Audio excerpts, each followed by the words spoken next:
Well, heidi-ho, everybody. Happy Monday. Welcome to the stream. It's your boy, J3 here. And I know it seems like it's been a pattern the last few streams to have a little something to complain about, but, well, perhaps I should just show you. So, today, last night, I started having a problem with my eye, right? And, man, I don't know what happened to it, but anyway, right now, it looks like I got, you can't really tell on the camera, which is good, but it looks like I got punched in the face, like I got like a black eye, and this is, it looked so much worse before. So anyway, just one thing after another, just about to get rid of a cold and have some kind of weird eye problem. But anyway, I'm glad you're here. You'll have to forgive me for clearing my throat all the friggin' time, which if you're one of my friends in real life, you should be used to that by now. By the way, if you would, and I'll talk about this throughout the stream as people if people were interested in coughing as ASMR, dude, you and me, man, we'd be rolling in it.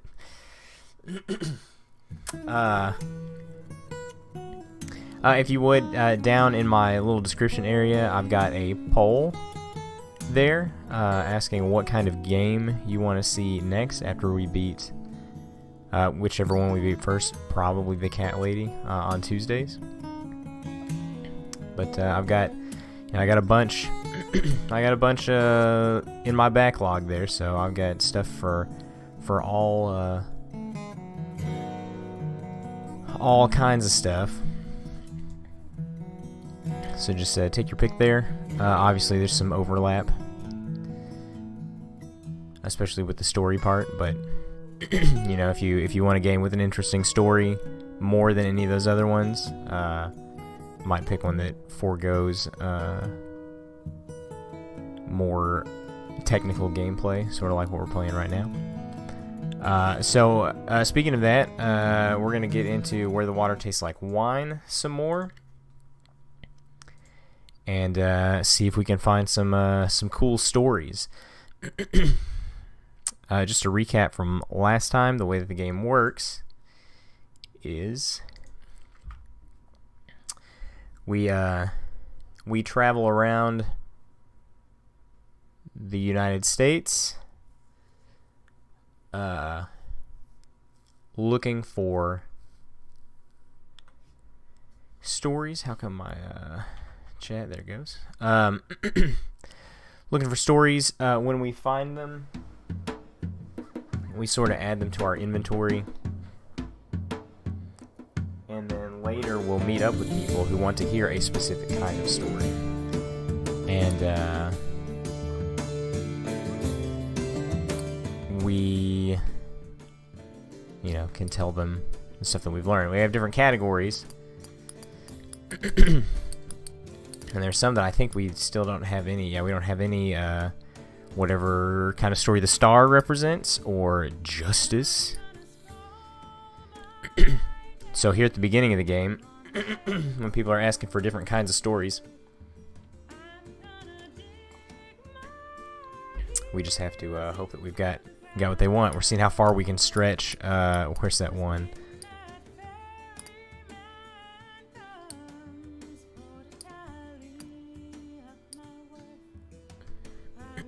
Yeah, my gay lighthouse keepers gotten a lot of. Now, swap story.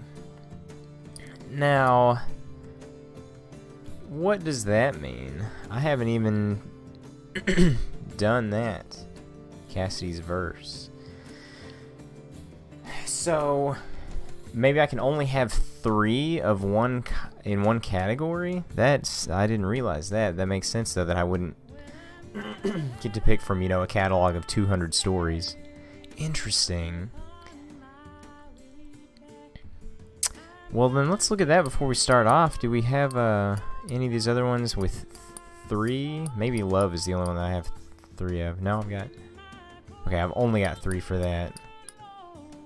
So this is the only one.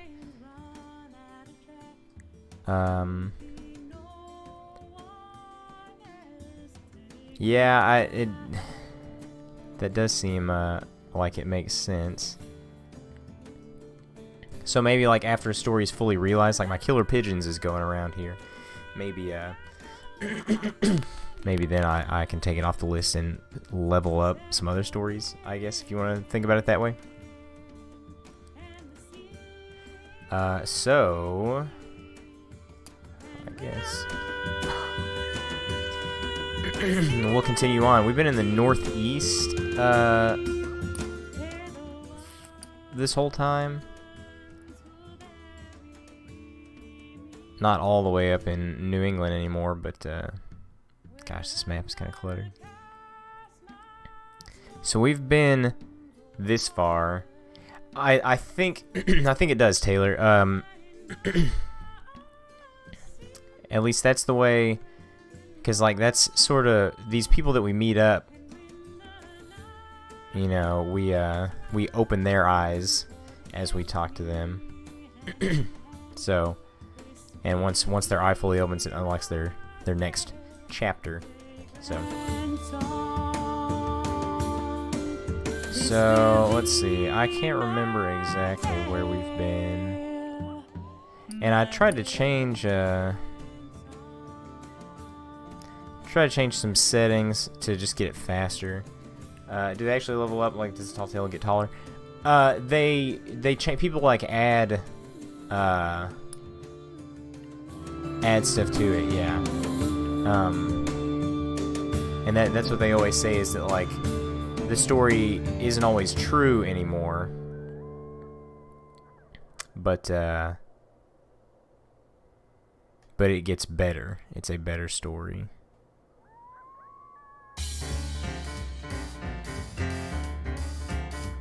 What is this down the road here in the distance? Is that a campfire? There's a campfire over there. Is that the one that I was just at? Here, hang on.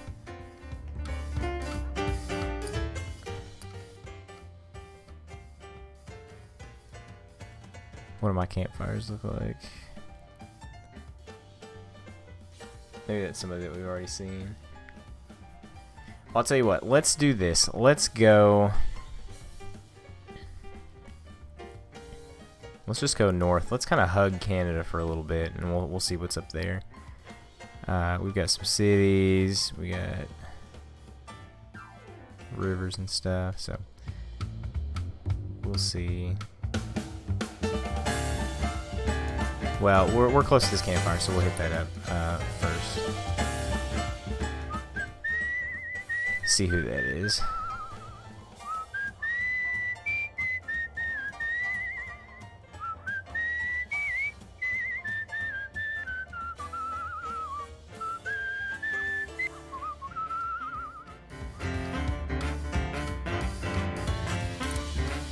We'll make camp here.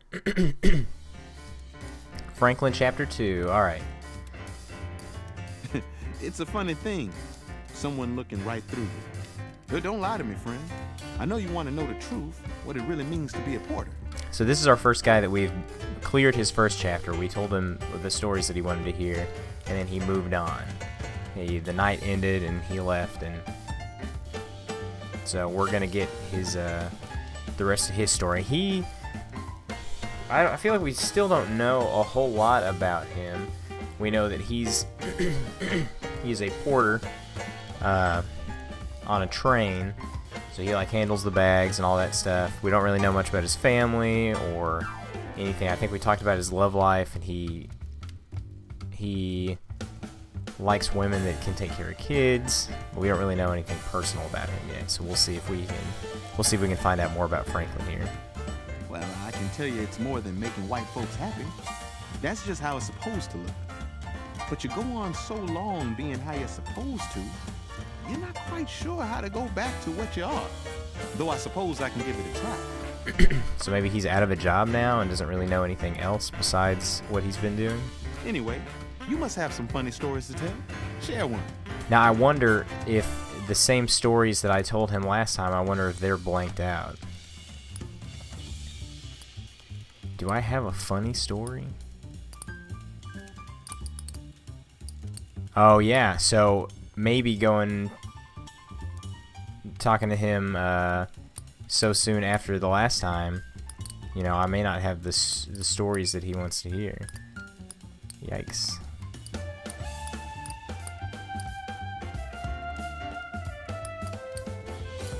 Well, I got nothing funny for you, dude. All of my stories are about dead people.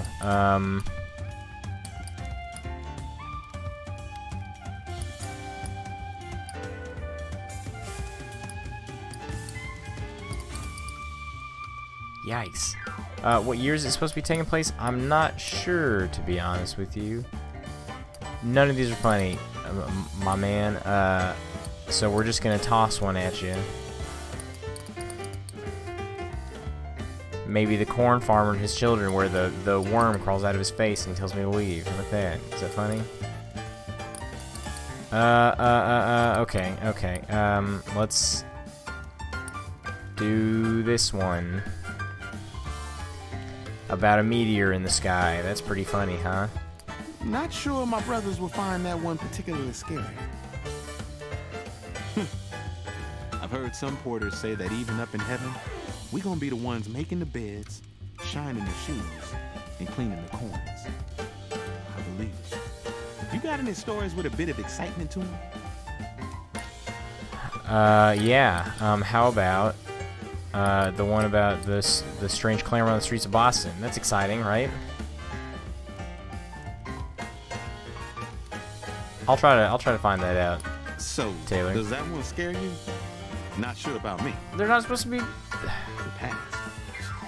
Whatever, We guy. porters have to leave the way we used to think behind. I'm getting nowhere with this guy. Before, we were all just worrying about how to make it through the next day, the next 10,000 miles. But together, we got to put what's behind us, and keep it there. Now that we've got the brotherhood, we porters have a bigger future to think about. Have any optimistic tales? I'd like to hear one of those.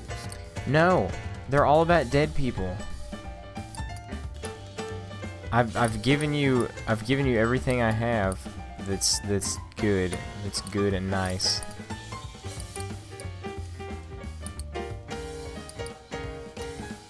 I shouldn't have come here.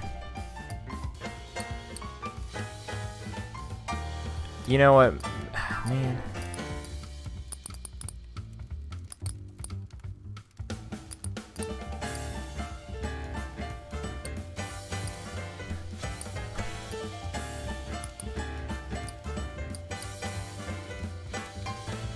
How about the killer pigeons? You think that's optimistic? See, and this is just... Not I wonder... sure my brothers will find that one particularly scary. So now the next time I see him, if he does want some kind of scary story, I'll have already told him these. Yeah. Porters like to spread news amongst ourselves. And nothing is more newsworthy than a phone number a pretty little Piola just happened to leave behind. Don't tell anybody, but that's how I met my last girl in Harlem. Nice. Hey, do you know any spooky stories I can share with the boys tonight? Yes, oh my gosh. How about one about a dead woman in a yellow ribbon? Or what about the silent twins in the Northeast? Let's do that one. What do you think about some scary kids, bud? Whoa, you're giving me some good material. Thank you. My brothers will love that one. Not a total loss. Yeah. I think about bondage a lot. What? Is a handful of coins really all it takes to separate a buck from a working man? Phrasing? You think about it a lot, They say old George Pullman only employs black boys to make his trains feel even fancier for white folks. When Mr. Randolph He just got came us out all with it thinking too, about man. union, I remember someone shouting, "Fight or be slaves." You got any stories with a bit of excitement to them? No, not really.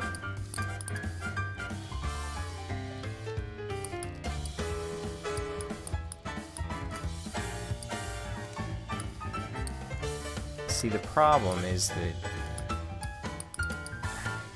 How about the killers on the streets? That's exciting, right? We could... No shaming. Might not be telling that one to the boys, actually. Authority. You know why they stopped calling us all George? Some white folks named George got angry, formed a group, and complained about it. If we didn't even have the power to decide our own names, what did we have? We needed Mr. Randolph and the Brotherhood. Don't want to hold you here if you need to be going. I've got to be going in the morning, too. The next leg of my trip takes me along the rails this way. Where are you headed?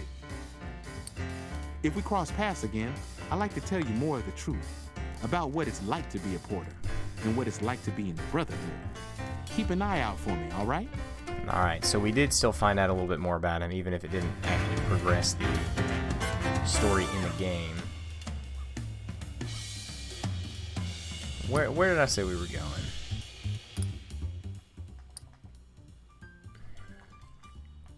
I said we were going to go north more, right? And I'm taking us the opposite way. Alright, well, let's stop in Cincy here, and we'll get going the other way. A tiny motor mouth is eagerly sharing the details of a strange tale with her brother as they loiter outside the store. The boy listens raptly, eyes growing larger, mouth hanging open like a fish. Let's listen in. She's telling him about the hotel haunted by the ghosts of twin toddlers. You try to hide your surprise. It's the story of the silent twins. The version the girl must have heard is embellished, to say the least. But hey, it's a good story. So my silent twin story leveled up a little bit. So that's good. Let's check out this area right here. There's something wrong about this lonely farmhouse. The cows have unusual rain over the porch, and the open door shows a cow lying in the empty parlor. The flower boxes are still well tended, though. There's outgoing mail in a box. How strange. The moment you step inside the fence, an old woman screams, Hey! Hey! This is private property! You quickly realize that the sound is coming from under the porch. Indeed, you can see her hollering at you through the slats of the steps. It's like a bunch of cows that have an old woman for a pet. You can see a parlor set up in the basin under the porch. A flowery armchair, a rug, a little lacquered table. This is an inhabited home. The old lady barks. The cows live upstairs and I live down here. Above, a cow thumps its hoof. She twitches and startles. So is she just afraid to get rid of him? So that would give me a sad story. We have plenty of those. So let's see if we can help this lady out. Her whole face melts. Thank you. She sobs. Thank you. With a sharp stick, you carefully urge the 3 cows inside the parlor to exit. Soon the place is completely empty, except for the manure. She still kisses the floorboards in gratitude. Gross. Also, how do you get taken over by cows? Like the most docile animal. How did this happen? I didn't want to tell anyone. They kept me trapped down there for weeks. I had to sneak out one piece of furniture at a time. At night. She rushes to lock all the doors. It was a mutiny. It won't happen again. Yeah, good thing. Yeah, go ahead and lock the doors so that when the cows try the knob, they'll give up. Moving on. Now, what kind of story?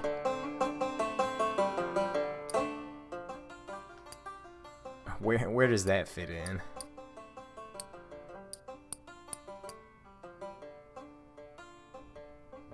A story about the world. So this category is like just everything, just whatever.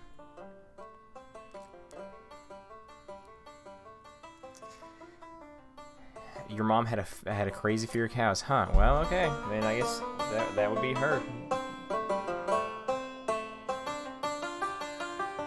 Alright, well, let's go to the city here. They used to call this place the Paris of America, and it's fitting. The new Union Station makes you feel like an ant. So the new Union Station. I wonder if that could give us a hint as to what time frame this is in.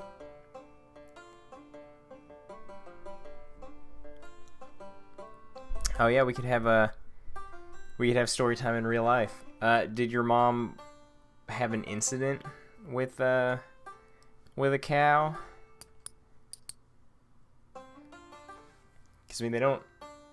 I guess if you had like a rampaging cow coming after you, it would be kind of scary looking. But normally they look kind of peaceful, you know? The corridors of Cincinnati's music hall reverberate with the sounds of an orchestra warming up for rehearsal. If we unbolt the light rig, we can crush them, says a voice up ahead. No, another answers. Hiding Baldy's baton will be sufficient to stop the din. Why do you want to stop the orchestra? The tuxedoed men are slightly transparent. Mustachio on the right has his arms folded. The weaselly one I'll on read the your story here in a left second. scowls. They start at your arrival. I'm gonna undo those bolts. Weasel feature vanishes into thin air. Damn it all, says the other man. Let's see. When she was little, she was playing on a swing set. A herd of cows got loose and surrounded her while she was on the swing set and trapped her there until her friends realized what happened. Circled the wagons on her, huh? I can see, you know, I mean, when you're little, I mean, cows, even for adults, are still big, you know, they're still big animals. You wouldn't want to risk, like freaking one of them out or trying to get around one and it coming after you. Are you ghosts? We used to be members of the orchestra until, well, you know. Patrick doesn't care for the new blood. It seems like talent died with us, so he does his damnedest to stop them playing. But I can't allow violence against fellow artists. Help me stop him. Stop. Then, when I was little, our neighbor's cows kept crossing the cattle guard. Getting on our property, one of the bulls kept charging at her while she was trying to get the herd out of our yard. That's legit scary. So I understand. Yeah, especially if you were little. Oh gosh, my eye. How do I stop a ghost? With the right tool, you can banish them from the hall. You see, no spirit can stand the sound of the purest of all instruments. I'm gonna say the purest of all instruments is the piano.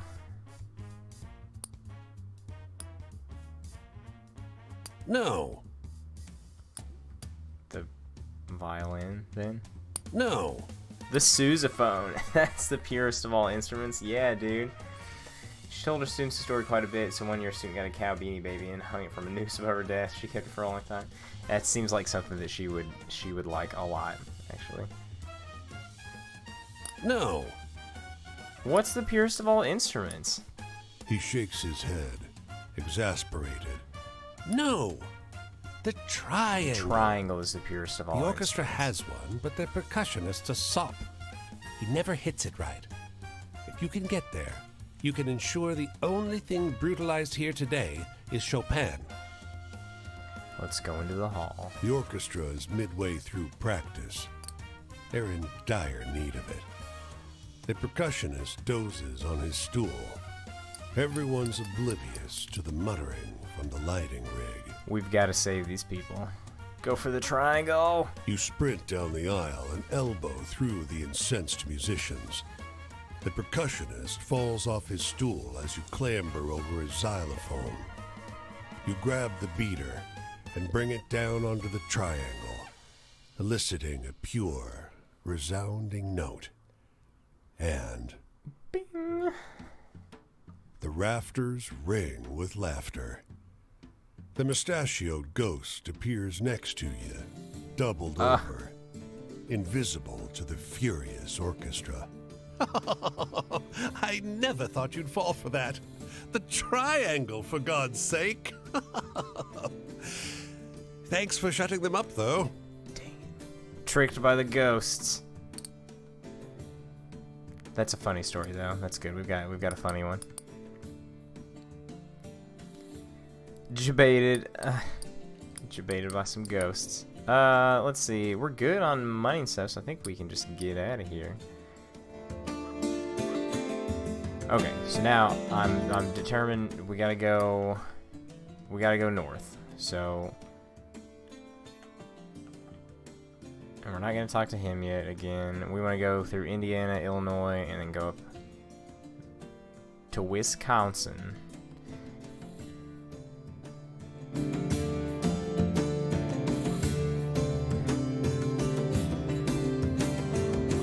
Alright, so let's take off this way. I can't walk through the, can't walk through it, okay.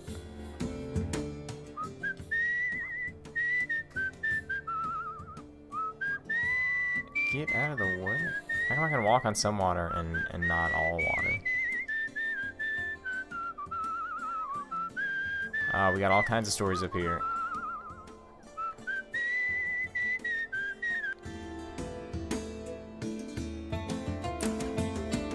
Just a moment there, he says, shaking your hand. I'm Paul Dalhart from the Republican Herald. You may have heard of it. Syndicated in 6 counties. Never heard of it. Well, no matter. But listen, you may have noticed a vocal few out there, I call them naysayers, who throw up their hands and fly the white flag as soon as life gets a little tough. But wouldn't you agree that it's never been a better time to live and do business in this country? Yes, do agree that it's never been a better time. He nods happily, scribbles down your details for the paper. I could tell you weren't a naysayer the first time I saw you. My thanks. And his voice drops to a conspiratorial whisper as he palms you a quarter. From a brother in arms. Fake news. So he's got some kind of organization. The newspaper reporter was strictly positive views. Okay, yeah. So, and then we've got the Brotherhood working behind the scenes. There's more than meets the eye. Lowers his paper as you come near. His weather-beaten face is drawn. They say it's spreading. The dust is strangling the land. Half my cattle suffocated in the last storm. We cut open the carcasses to salvage the meat. They were filled with mud. That's gross. Did that actually happen? Were cows actually filled with mud during like the Dust Bowl? Let's keep walking. Let's see what kind of story we get from that. He calls after you, his voice hoarse. This whole land is dying. If the harvest fails again, people will too. You walk on, past the dust-choked fields of his farm, trying to ignore the feel of sand in your shoes. What kind of story is that? The farmer whose land is choked with dust. Let's hear a story. After gossiping for a while about the weather and the crops and the state of the world, all bad, getting worse, he takes a different tack. You look like someone who likes a good story, he wheezes. Try this one on for size. After loudly and repeatedly clearing his throat, been there, lived there, he tells you the story of the fisherman and his fish calling seagulls. It sounds a lot like the story of the seagulls and the fisherman, but with some parts changed and other parts added.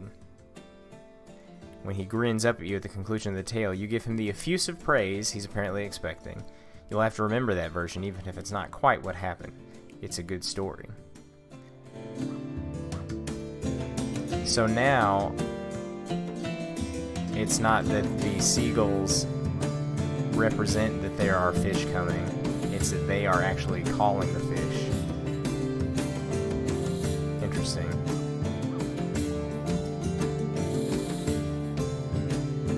I guess we'll hit both of these before we go into Illinois.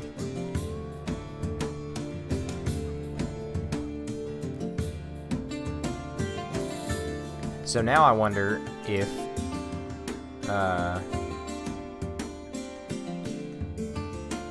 the porter that we were talking to had already heard the seagull story. I wonder if I can tell it to him again now that it's changed a little bit.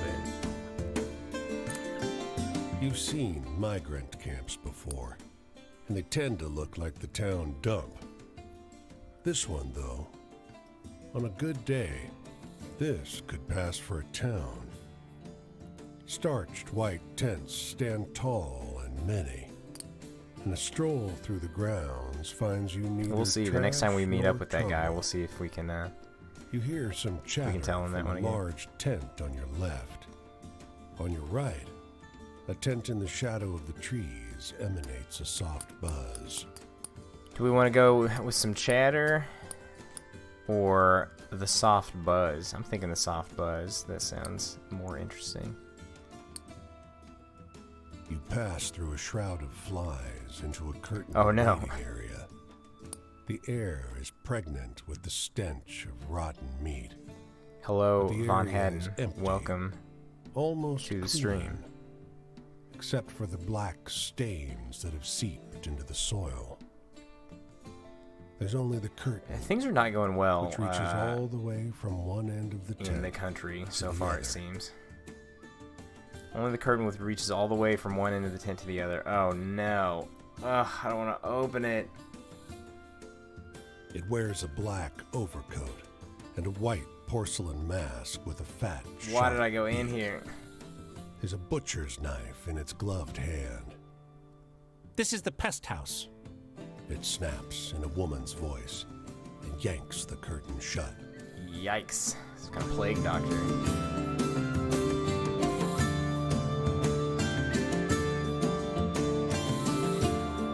Let's hear another one of our stories here. This farmer's loitering beside a couple crates of berries, idly watching the clouds go by. Waiting for the pickup, he says, trying to make small talk. Hey, you want to hear a wild story? Absolutely, I do. He starts telling you about the two brothers who wandered seeking one another for 50 years. It takes a couple minutes, but suddenly you recognize it as the story about the two brothers who reconnected after 30 years apart. Whoever told it to the farmer changed, well, a lot. But it's still pretty good. Where'd you hear that story? Oh, I can't remember, he says. I think I've known it for years. Since I was a boy, for sure. That can't be right. Oh yeah, you like the mic setup? Thanks, man. I try to get it sounding good. I was messing with it earlier. I'm gonna say this story happened to me. BS. His laughter rings down the dusty road. You're a good joker, I'll give you that. So now it's not that those brothers just found each other after 30 years. It's 50 years and they were actively looking for each other. Like a pro AV guy? Well, you know, I've been around a little bit. You guys like the silo here? Looking good. The baby buffalo lies tangled by a fence, wire biting into its flesh. Please, it says. What? I must reach the sanctuary before they find me. Crisp. The light here has a thin quality. Colors are oddly muted. There's a Oh, here we taste go. of something old in the air. Have we ever talked about the word crisp? Listen to this. So the word crisp moves all the way from the back of your mouth to the front. Crisp. Think about that. I think Doritos are like corn chips, probably, right? Anyway, let's find out who's chasing this buffalo. They were hunters of my kind. I am the last born. Every year it repeats. What? I must run. They must chase. It is the cycle that lets my people survive. You hear hoofbeats. A ways back down the road, a cloud of dust rises. The buffalo struggles. Please, help me. How does potato go? Potato. It just sort of stays in the front of your mouth. We are going to free this buffalo, though. This mystical buffalo that can talk, that we're apparently fine with. The wire cuts into your hands, but you untangle the animal. The buffalo charges off as soon as it's free. Come on! You glance behind. A trio of riders emerges at the head of the dust cloud. This reminds me of that song, Ghost Riders in the Sky. Country song. Follow the buff. Your wife thinks, oh yeah, no problem. You know, I mean, you don't run into a talking buffalo every day, so we gotta try to preserve this one. Let's follow this buffalo. Alongside the buffalo. Not far. Can I run as fast as a charging buffalo? You see the boundary, a line of rocks that mark the border. What? But the hoofbeats sound close. The ground dips, and the beast stumbles and falls. I'll be on you any second. Do I distract the... So he falls. I've got to carry this buffalo. If I can already run as fast as one, can I just pick it up? You're coming with me, buffalo. You snatch up the beast and run for the boundary line. All you can hear is the pounding hooves. What is the story? The riders. They're on you just before you reach the line. You hurl the buff forward as you fall. Also, has anyone ever heard buffalo shortened to buff like that? I've never heard that. The buffalo crosses the line and turns with a defiant bellow. A primal sound that far outstrips its size. It drags its feet through the dirt, kicking up a cloud of dust. When it settles, the four are nowhere to be seen. You hear the distant clamor of a herd in motion. Interesting. So some kind of spirit buffalo. New story: the last born buffalo. That seemed like a big story. And I got did I get an extra a heart piece? Where do I? Hang on. Or did that take away from it?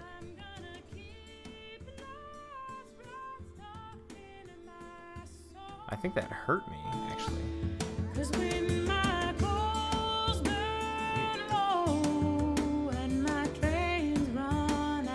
I really like that song too, Ghost Riders in the Sky.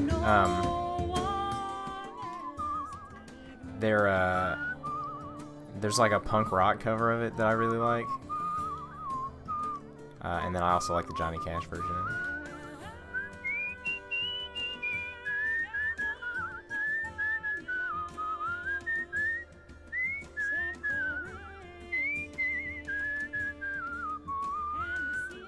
Oh, that could be whenever I was untangling him. Now, hang on, St. Louis. Am I going in the wrong direction?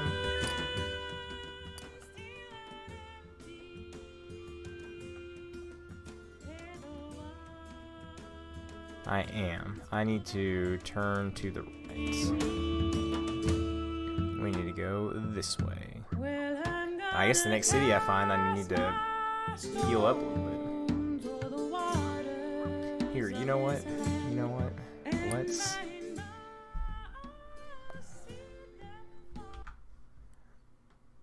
Well, first of all,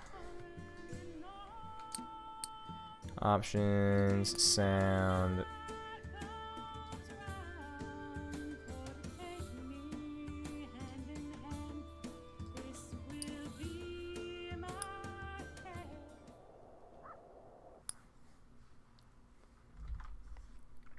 So you'll just have to humor me here. There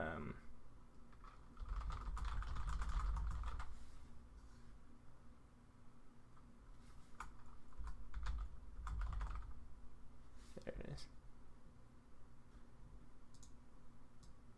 I'm gonna play this punk cover of Ghost Riders in the Sky.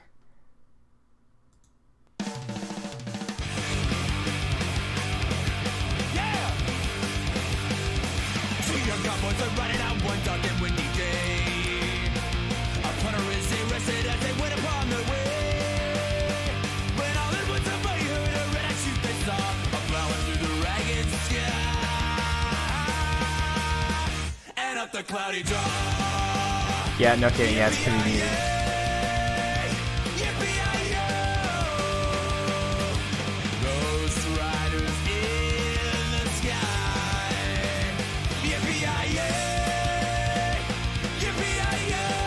Oh, now I'm tired too. Let's hit up Chicago. I think we've already been there. arms are made of steel. His arm was black and shiny and his hot breath he could feel. A bolt that fit with doom as it thundered through the sky. Saw his partner coming high, and he heard his joyful cry. Yippee-yi-yay! Yippee-yi-yo! Ghost riders in the sky. Yippee-yi-yay! Yippee-yi-yo! Ghost riders in the sky.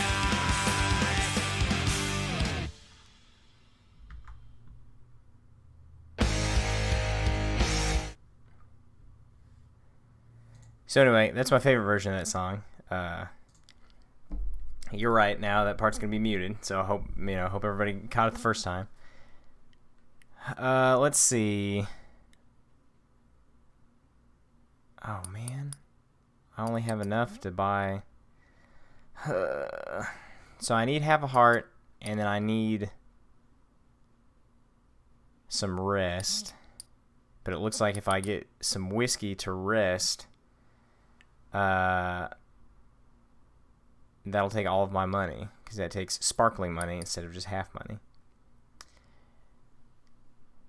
So I guess we'll do that, since it seems like that occurs over time, and then the heart thing is only story-wise, and we'll just try to be careful. It's not good whiskey, but it gets the job done. Alright, so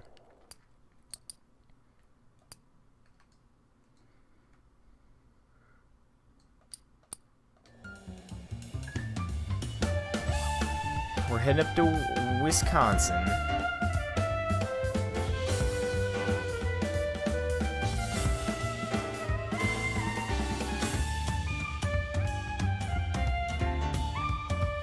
Of course, I am a skeleton. I don't know exactly how eating and drinking works.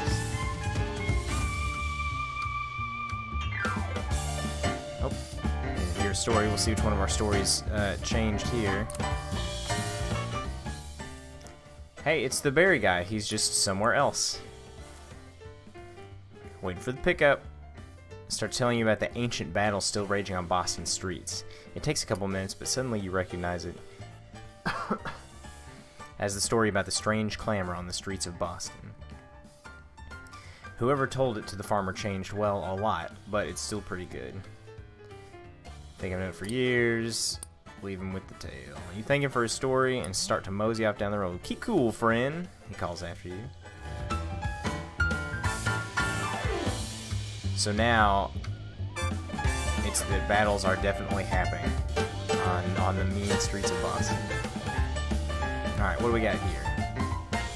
Hopefully nothing that deals damage. Over a shared, crusty Oh, gosh. loaf of bread, the farmer notices you looking at a prominent, tattered scarecrow in the field. Oh, you like old Barney? He asks. I do. I like old Barney. Hey, did you guys hear about the scarecrow who won the Nobel Prize? He was outstanding in his field. Does a damn good job scaring the vermin.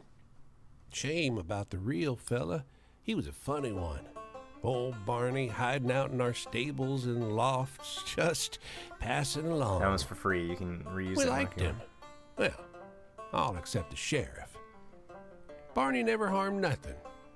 I sometimes shared bread with him, just like you here. want. So Barney was a real person, huh? What happened to him? When he disappeared, leaving just the clothes we gave him, I figured I'd put him to use. Never got to know his proper name neither. Across the field, the wind in the corn whispers. Or is it the scarecrow?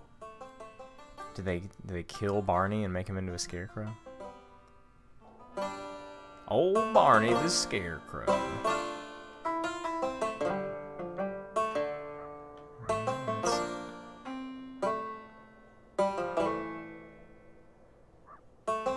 Now let's see. That's taking us into Iowa. So we don't want that. We want to keep going firmly into Wisconsin. this away.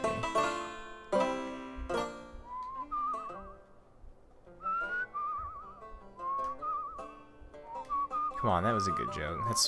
That's actually literally my favorite joke in the world. That's my go-to.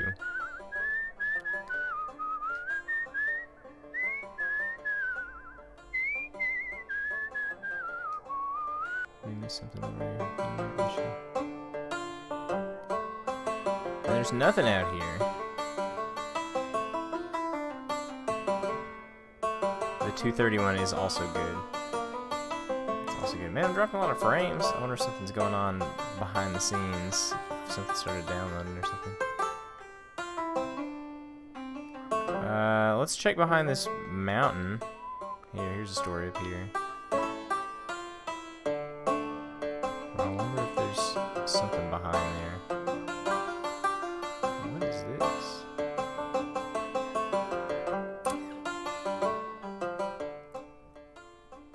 A picnic blanket strewn with half-eaten lunches lies abandoned. Wait, that pile of coats is an old woman. My grandchildren all wanted to go swimming, she complains, but no one wanted to stay with me. She feeds you well, good food in exchange for quiet company. Man, see, I wasted my money on that whiskey when she would have healed me. Dang. What a fool I was. Let's see if there's something hidden behind here.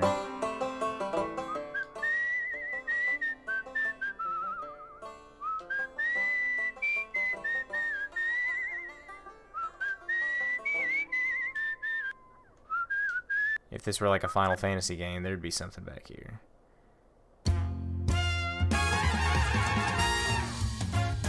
But there's not. So I guess we'll just turn around.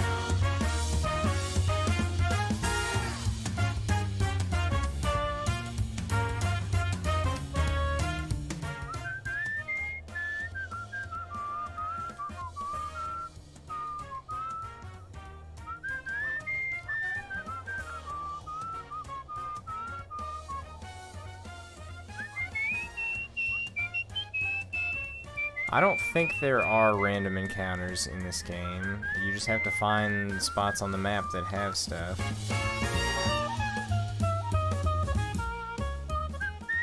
Sometimes it takes a while. Man! This game just chugs. We even have it on the fastest settings and just drawing the map kills it.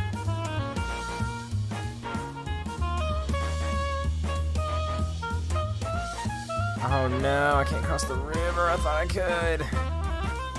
Shoot. How far do I have to go to cross the river? That blows.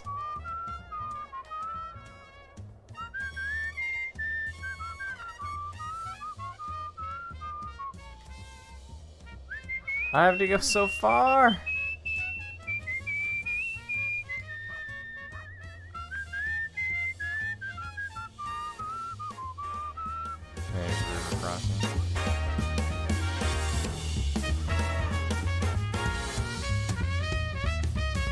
I like this music though, like the swing music.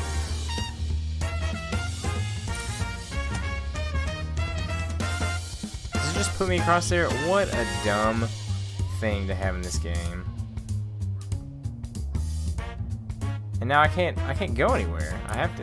We'll go into Minneapolis just because I can't do anything else. The Mississippi here is lined with grain mills, factories, and train tracks. Smoke towers rising stark against the sky, but some of these factories are empty, and there's a tense look in a lot of folks' eyes. I need to make some money. I'm healed up, though. Maybe I healed at that picnic. 3 delivery trucks sit on the waterfront, their drivers securing the cargo. 12 cop cars form a protective half-ring around them. Their occupants seem to be gearing up for combat. What's happening? You approach a pair of cops. The broad one pushes shells into a shotgun with a practiced motion and an undercurrent of excitement. His wiry partner indicates the trucks. We got to get these through. Keep them secure. Are these some dirty cops? The broad cop grunts. You been living under a rock? Strikers. Says the other. Socialist motherfuckers. The broad one adds. The wiry cop looks away. Why are they striking? The broad cop sneers. Salty language cop. Does it matter? They better fall in line. The other shakes his head. My cousin's out there. I don't think their demands are... Maybe you're standing on the wrong side. Come on. They walk off to join a briefing huddle. So I'm gonna metagame here a little bit. This looks like it'll give me a justice story, and I don't have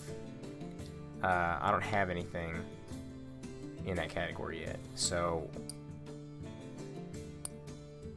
we're just gonna let this play out.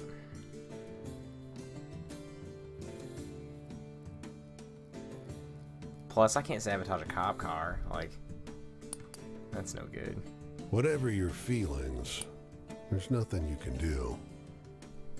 You turn away and walk back towards the river. And the cops are ready to take on the strike in Minneapolis. Let's earn some money. Let's look for work. You hit 4 factories, but nobody's hiring today. Soon you notice you're cruising around the city with the same loose group of rejected laborers.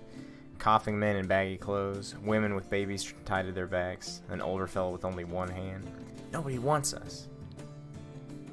After the 5th factory, everyone makes a silent agreement to give up. You sit on the curb across from the factory doors and eat your sad little lunches together in silence. Screw this city, huh? That sucks. I can't make any money. Well, I was able to get out of the city, though. That's good. Let's back up and check this story out. I'm tired again.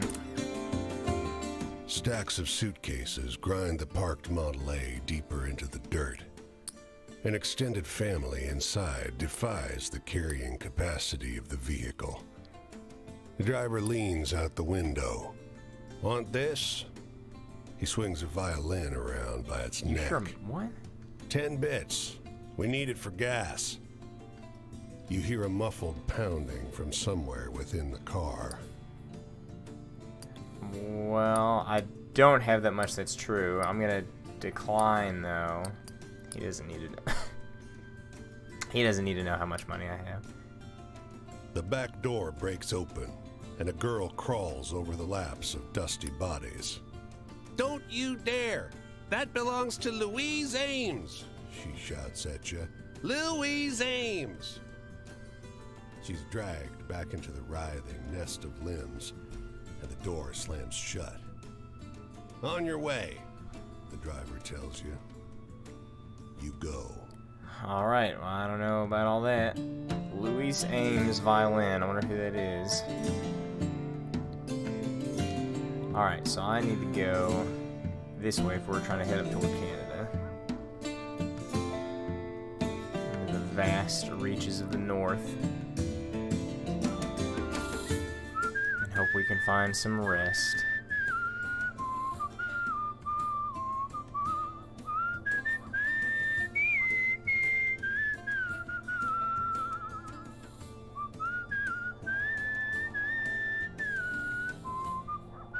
Some of the choices in this game are interesting. I mean, why do I have to go somewhere specifically to cross the river? Why do I have to play a little mini game just to walk faster?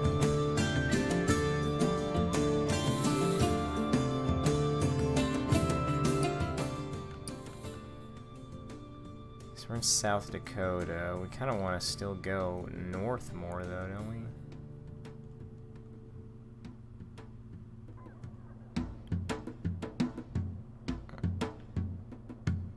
Let's keep going until we hit Canada.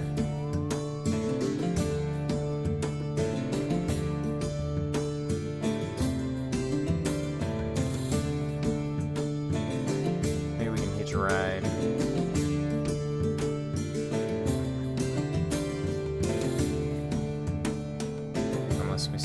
there's a story right there. Let's go there.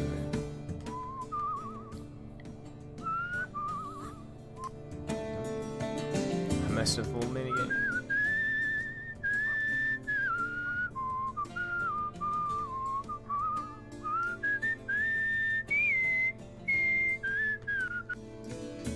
We get a couple more stories in. Let's try to find us another The campfire. Twisters touch down in a cornfield, fence posts flying in its wake. A huge black stallion charges toward the tornado. On its back, a cowboy whips his lasso through the churning air, nearly matching the Twister's speed. His wild laughter carries on the wind. Is he gonna lasso the Twister? Is that Pecos Bill? Is that who?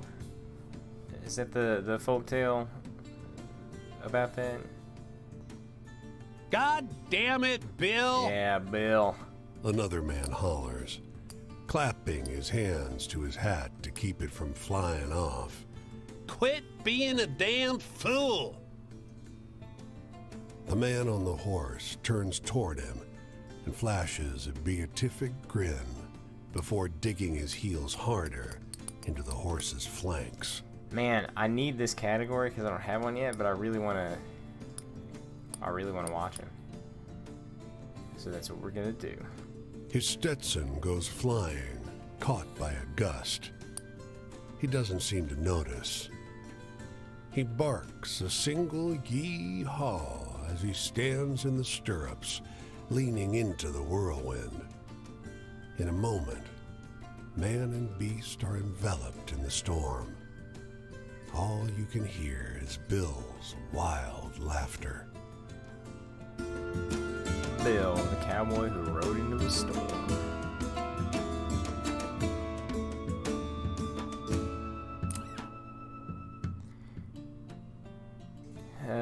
The man reads his newspaper with barely contained horror, his grimace spreading wider and wider as he makes his way down the page. Suddenly, his frown cracks into something with a little more amazement in it. Whoa, he says. What's the matter? He reads out a story about the boy who lives wild in the woods with the bones of his father. You're shocked. It's the story of the boy whose shiftless father left him alone in the woods, but with some bits changed. Do you think this really happened? He asked. Oh, yes. Sounds like nonsense to me for sure. The stuff they print these days. So that's the second time that one leveled up. So that's like the full story maybe now. Let's see here.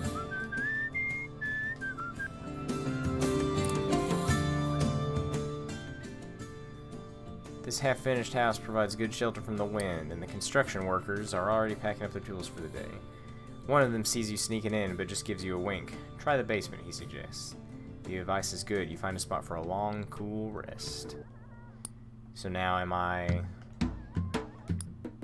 rested? Yeah. I just still don't have any money.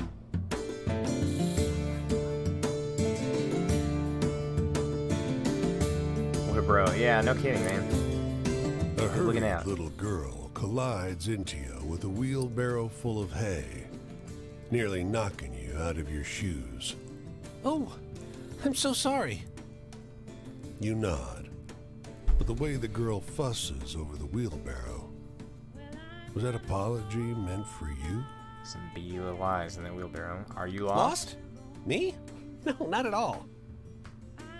She stands up taller and squares her shoulders, projecting an image of adulthood so stiff she looks about to tip over.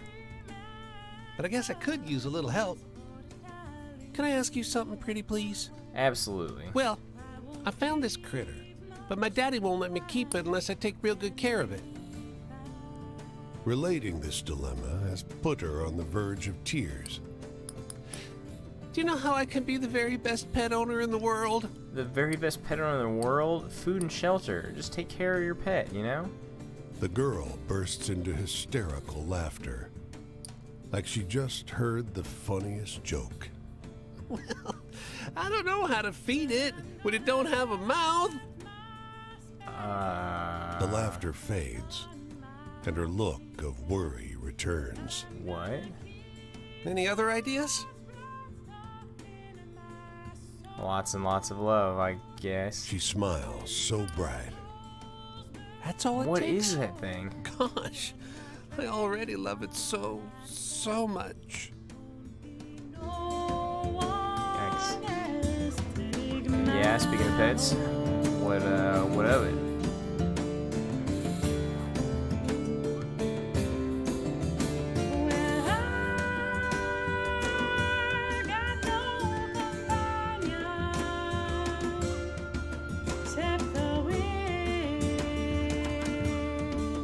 There's the Canadian border. Alright, that's what we're looking for. When am I getting a dog? Well, here's the thing.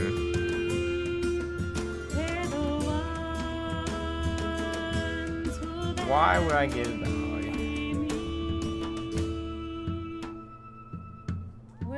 That's the real question. Why would that happen? I live in this tiny one-bedroom apartment. I'm gone a lot. You know.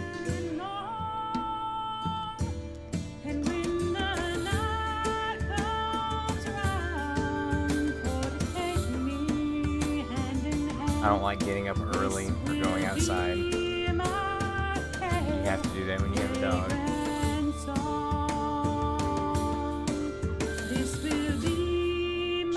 I just why, you know?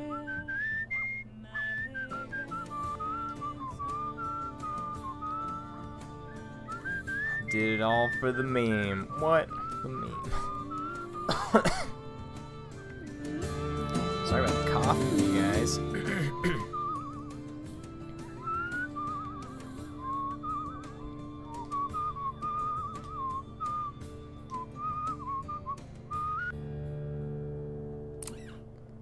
Surrounded by fields of corn and rye, a small farm lies fallow.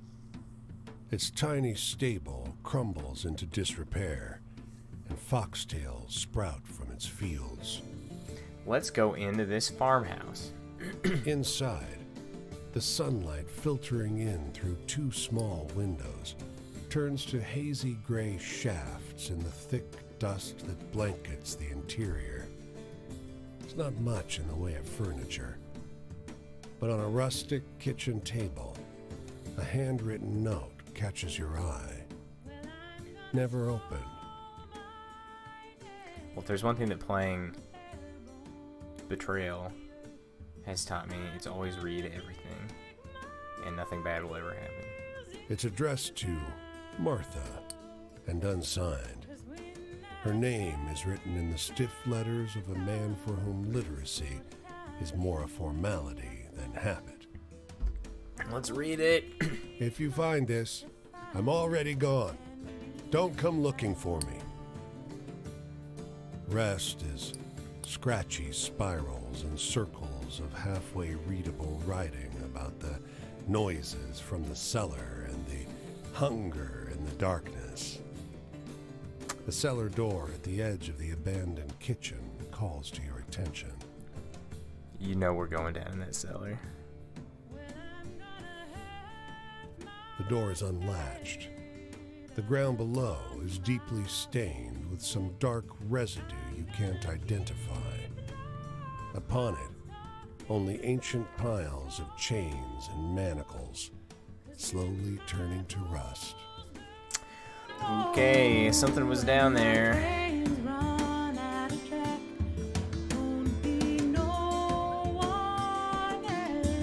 Now let's see. Let's go to the map here. Where might we find a character?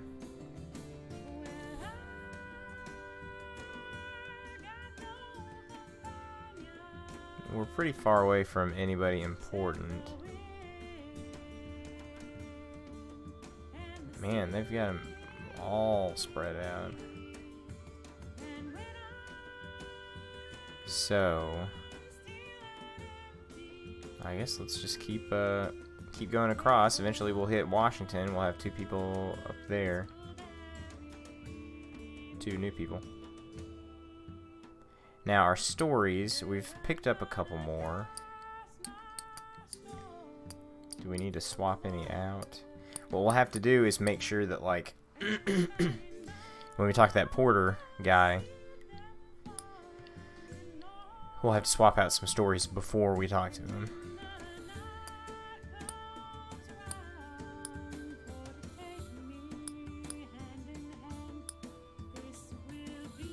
But that'll be okay.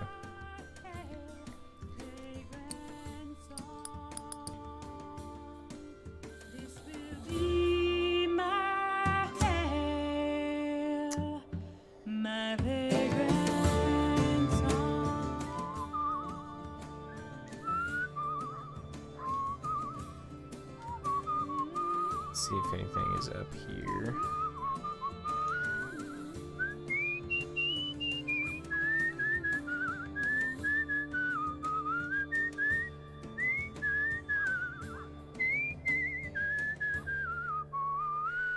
Yeah, I'll be honest, I don't really like that mini game, doing whistling for them. Takes you out of the music. You're always gonna want to travel this fast, so you're never gonna not want to be doing this.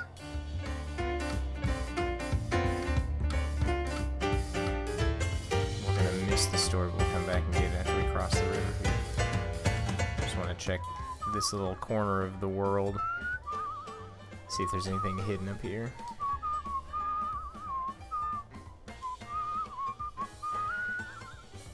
That would be neat. That's sort of what I hope that would be the case.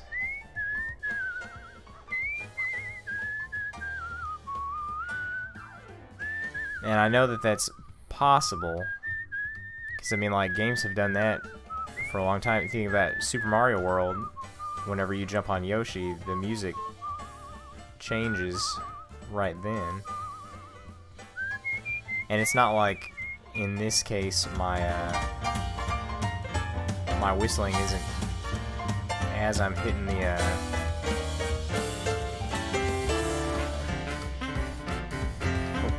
I gotta answer a message real quick. I'll be right back.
Alright, I think we're good. Oh yeah, you're right. You're right, Crypt of the Necrodancer, where everything is based on the music. That's a good point.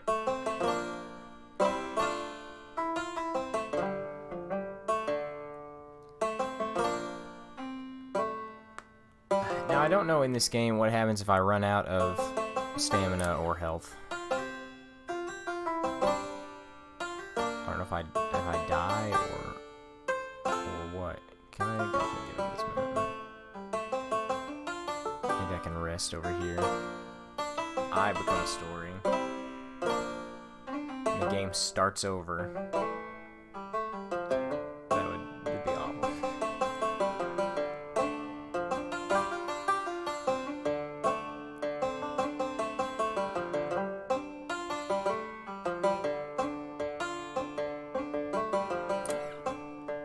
She's getting married, the soldier tells you.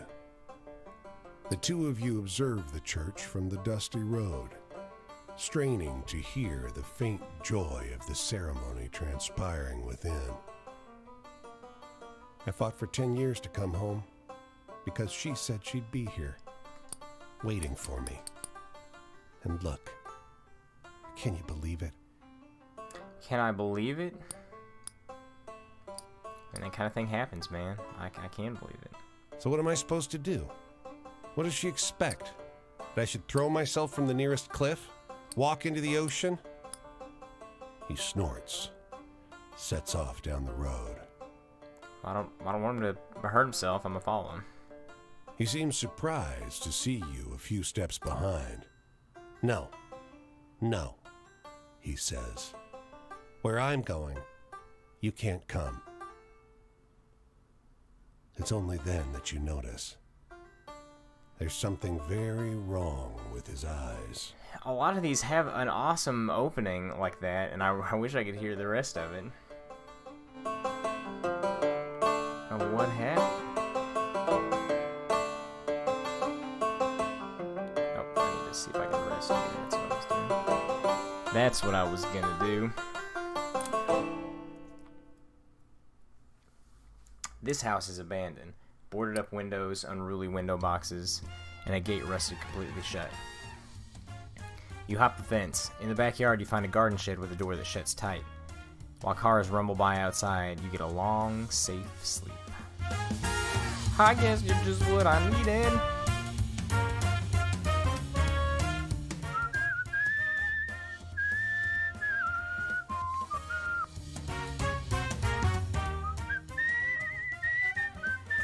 We're gonna leave that one there.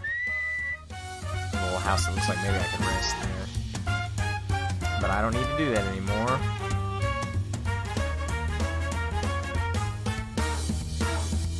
Is there anything in this little... See, all these spots that would be really good hiding spots for stuff in an RPG. I'm getting nothing. What a shame. Don't get stuck on the terrain here, bud.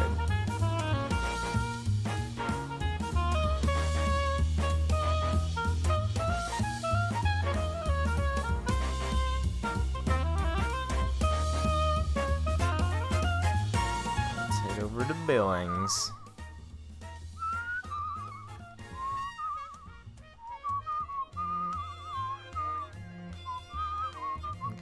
Look at a couple things here. Let's check out this story first. Oh man, let's go all the way back here. Get this one floating out here. We'll turn around and come back. And then, man, when we hit Washington and find a campfire for somebody who wants some stories, we're gonna be loaded up with stories. Can't lose. The storm swept in just before sundown, heralded by a purple sky and electricity in the air. You sought shelter alongside a grizzled farmer. All he can do is pace, muttering to himself. Can't just stay here. You catch. Gotta find her. Who do you have to find? He looks up at you.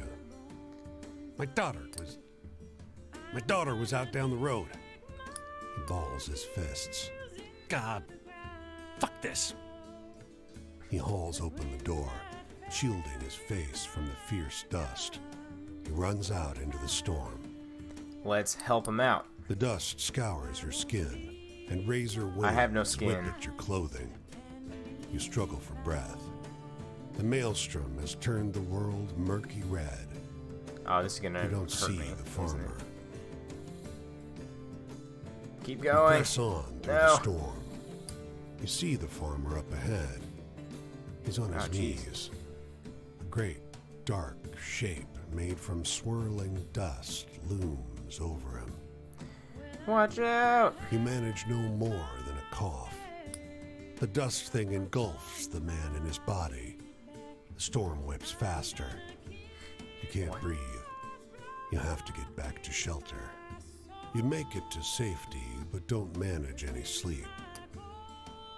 Storm settles in the early hours. You find the farmer laid out in the street, his corpse a shriveled mass. He has one arm stretched out in front of him, as if to crawl.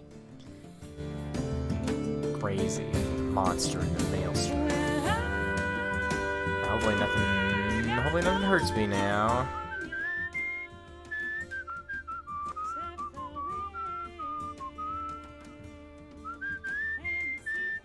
Honestly, this game could use a movement speed mod like The Witcher. Turn around! Also, an ability to turn yourself around easily. This bar is crowded with people from every walk of life. Businessmen, young men in muddy overalls, and a crowd of girls in slinky dresses, preparing their blood alcohol content for a night on the town. But it's the squat, sharp-eyed man in the fedora, m'lady, who catches your attention. Let's start a conversation. He launches into a wild story about the trickster who lures humans with magic stones. Halfway through, he stops, recognizing the look on your face. You know this one? You tell him the story about the girl with the strange stones. That's it? I think I like mine more. So that's why I'll keep telling it my way. Let's get another round and do a competitive test on the other folks here, shall we? By the end of the night, the whole bar agrees the new version is better. It might be because your new friend bought them all drinks.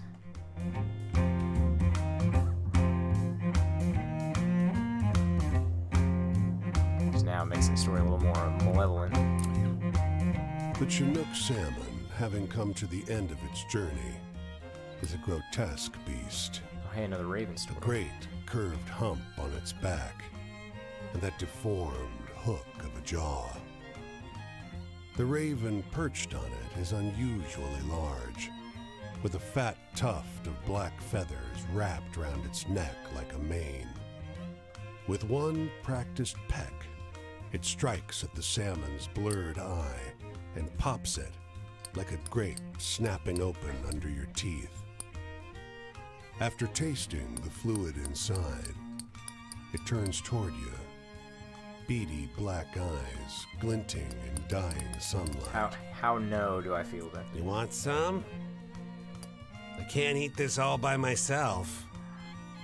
No. Suit yourself. It steadies itself on the carcass, and some of the uric smell wafts over to you. Don't look a gift eyeball in the mouth's what I always say. Its voice is throaty and rough, fittingly. What are you here for? Not the salmon. I collect people's stories. I know, I hear this nice, motherly raven just tries to offer me a bite to eat. I collect people's stories. People stories, huh? It tries to preen a stray feather back into place, but it only ends up more crooked. What's so great about people?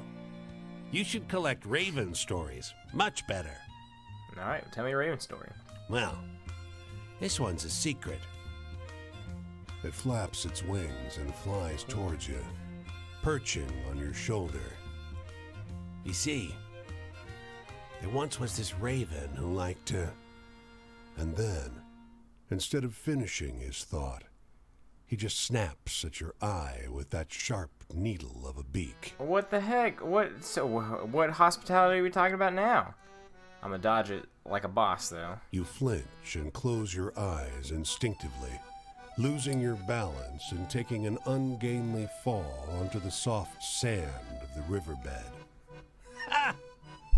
cries the raven, once again perched on the dead salmon. People always fall for it. You should have seen your face.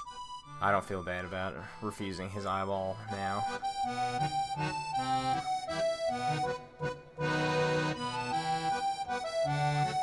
Nice accordion music. For hours now, you've seen it circling overhead. Its wings cutting across the sliver of sky you can see framed by the crowns of vast redwoods. But it's gotten closer. That's a cool The cry drawing. that echoed from afar Right there. now seems dangerously near.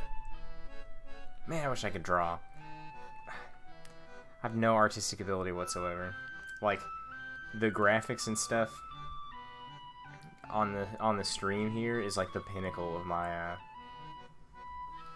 artistic ability. All I can do is take what other people have done and sort of move it around.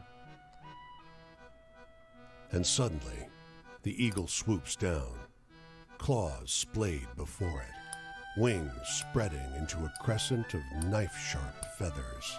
I'm already hurt, so I need to run. I can't risk getting hurt again. You scramble away from the road, seeking shelter under one of the large trees. The eagle recedes from sight, but then, as the noise of its cry dims, you hear another noise. I have a listing for the other noise. Some dandy, sleek automobile blazing down the road. It nearly clips you. Were you still standing there, you'd The be eagle a goner. saved me. The eagle, as if expecting thanks, lands nearby, just for a moment. And then it's in the sky again, looking for whatever lunch it's missing. The hunting bald eagle. Okay, so there's another Hear the Story thing. Did we not just do that one?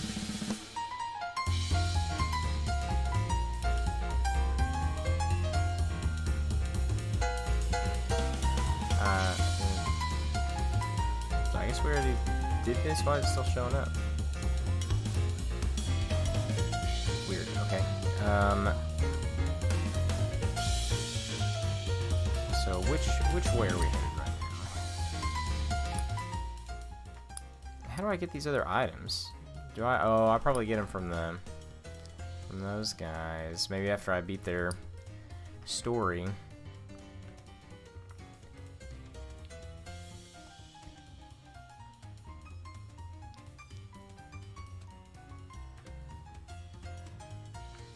Okay.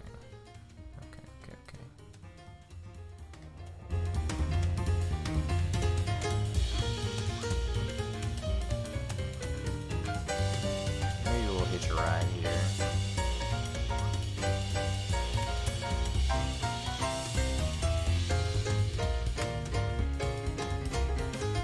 I forgot how to do it. I forgot how you do it.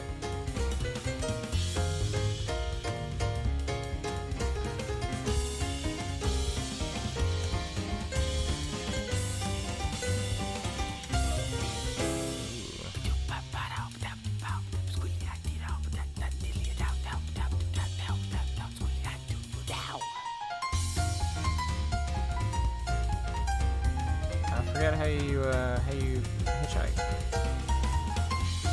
I guess that's fine. I'd probably miss something if I did that anyway.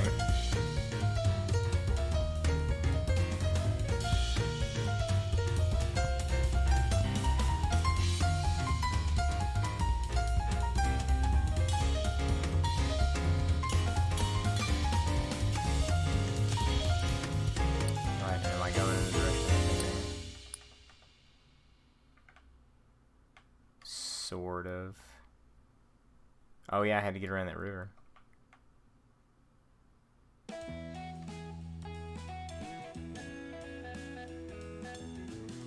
We're getting there.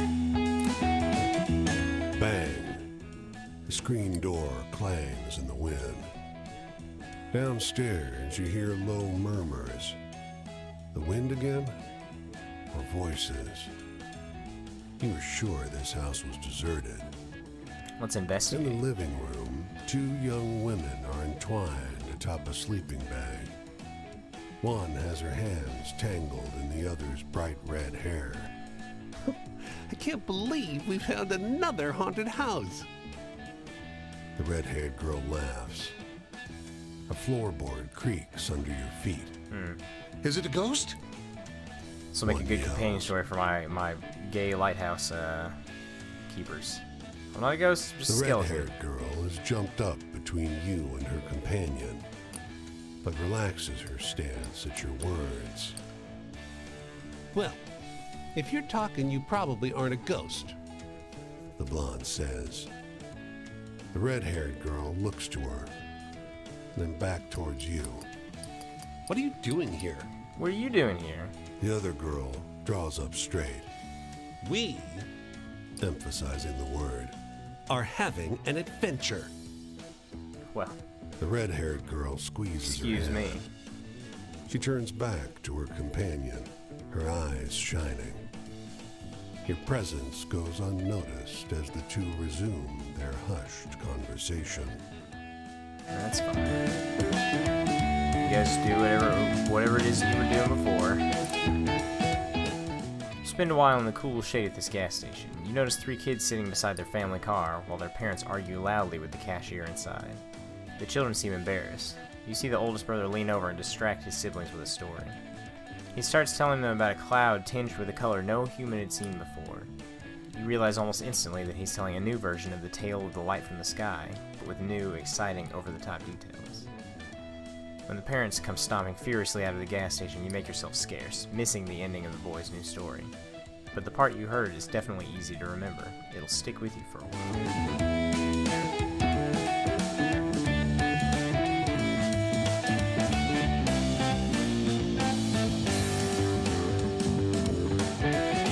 Let's keep on heading this way.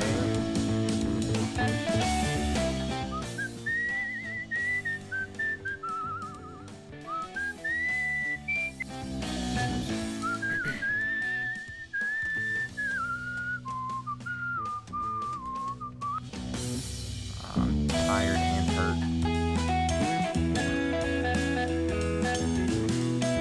Is there a place to rest? Maybe that house right there, if we're lucky.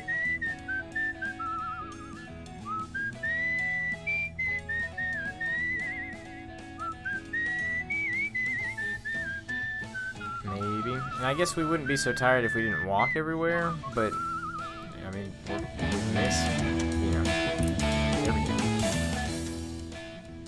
Field hands are sitting down to share a meal on long tables. One of them sees you loitering near the barn. Winking, he waves you over. Just nod and smile, he says, and passes you a steaming plate. They'll think you're day labor. Nobody questions you, and the food is delicious. That guy was also a bro.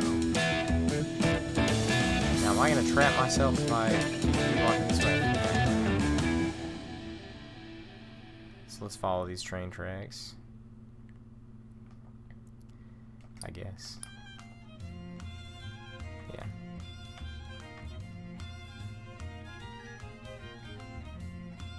And once we get to Washington, we'll talk to these two people.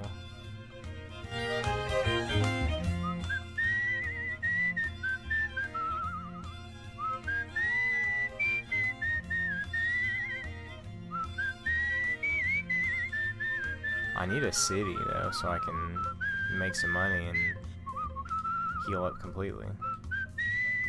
Not Spokane.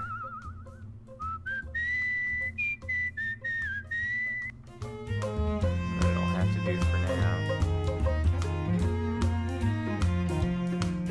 What's up with the sky? Oh, it's a cloud.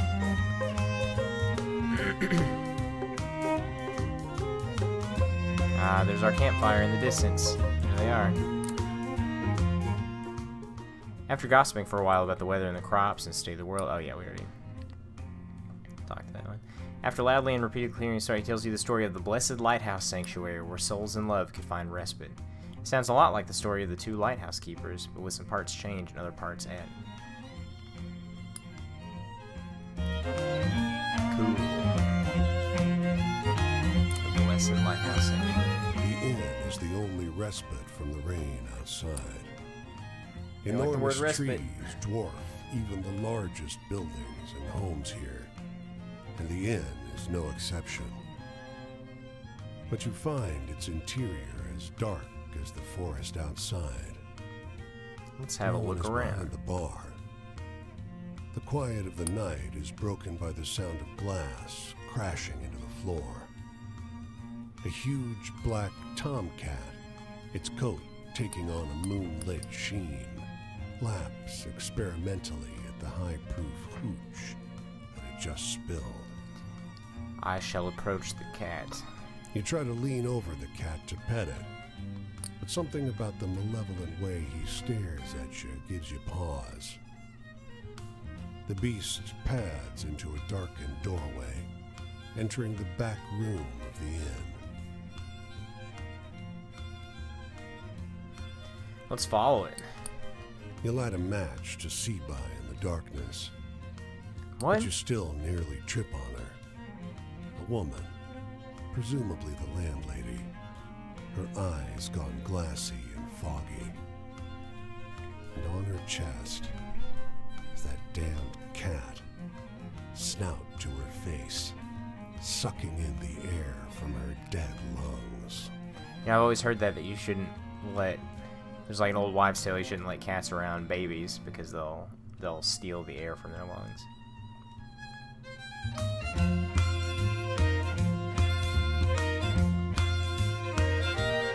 So that's neat.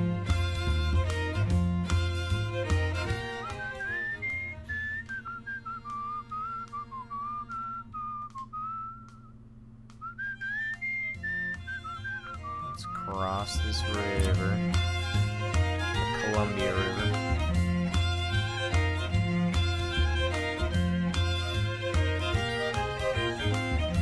And we'll get this one last story over here. We'll hit up this campsite.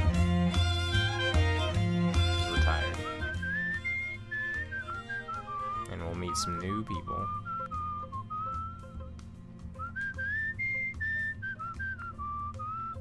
Oh, maybe we can rest here too. Here, hang on.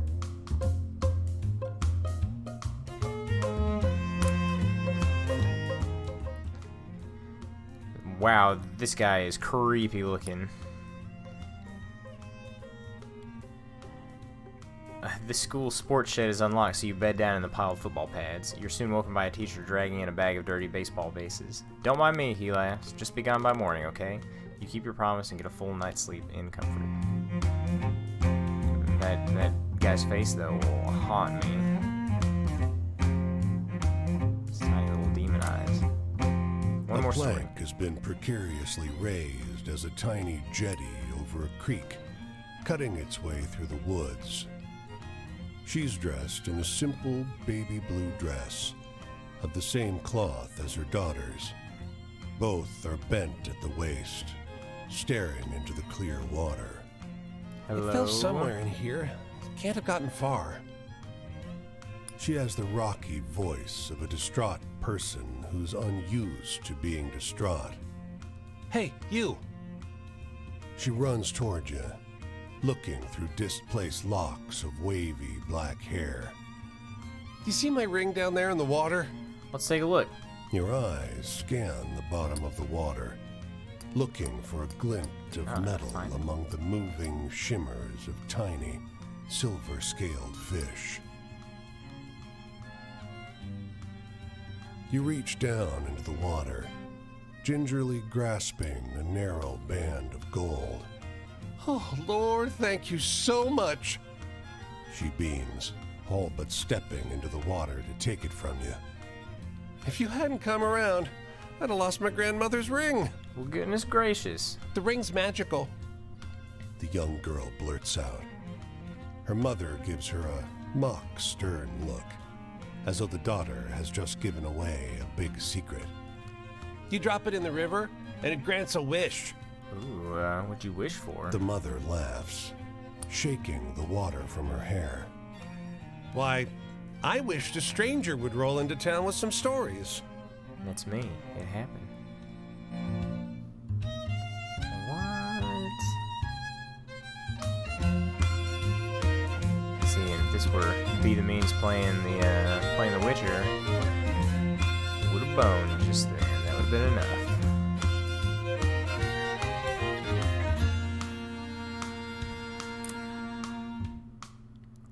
Yeah, okay. He tells you the story of the shootout between the female bootleggers and the cops. It sounds a lot like the story of the women arrested for bootlegging, but with some parts changed. Cool.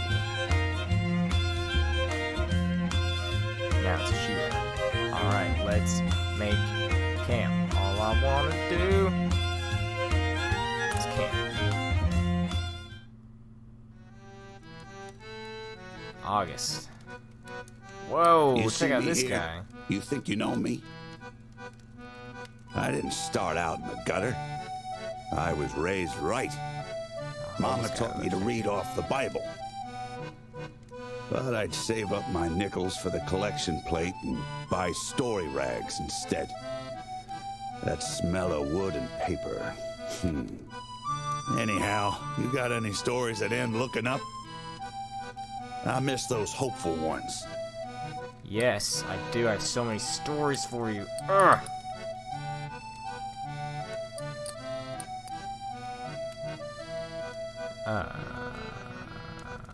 Where's the one with the...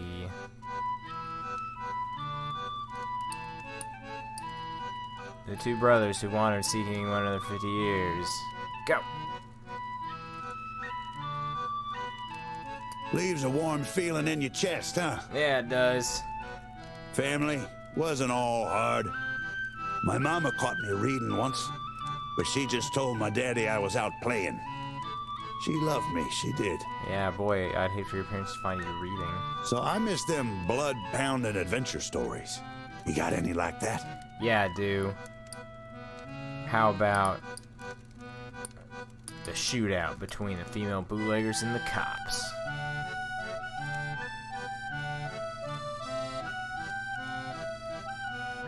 My blood's pumping. That's the kind I used to like as a boy. Yeah. Well, we're talking about the rules. My daddy hated those rags. He whipped So are you me talking about good. like comic books? Told me hard work's the only way to survive in this world. Or just No like, use books? living in my head. But anyhow, you got any of them sad stories? Anything lonesome or tragic? Man, you know I do. Oh, so Brad, if you're still there, it looks like turning down the graphics made it to where their shadow doesn't flicker in on the campsite. A sad story, huh? Well, I just happen to have a sadness category.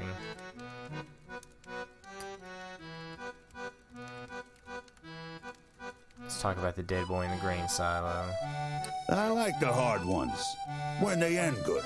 And that one's good. That one ended with a dead kid? It's not good. Talking about sadness. Yeah, I'm sad. Wish I had one of those rags now. Wish I could see well enough to read them. But you tell me, what's the wildest thing you've seen on the roads out here? Anything good and exciting? See, now I've already opened his eye completely. I wonder if I should save some of these, you know?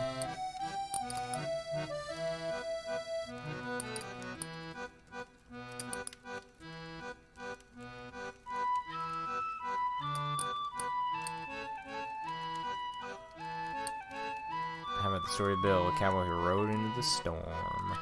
I want that one to get around. Ooh, tell another like that and you could write a good rag. I did my chores, said my prayers every day. I was a good boy. But in those rags, I was free. I could be whoever I wanted. But you tell me, what's the wildest thing you've seen on the road? Another exciting story, huh?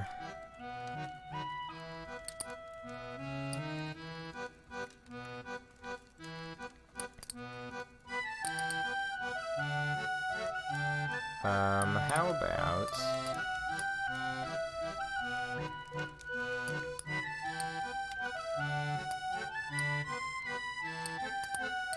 something exciting. The ancient battle still raging on the streets of Boston.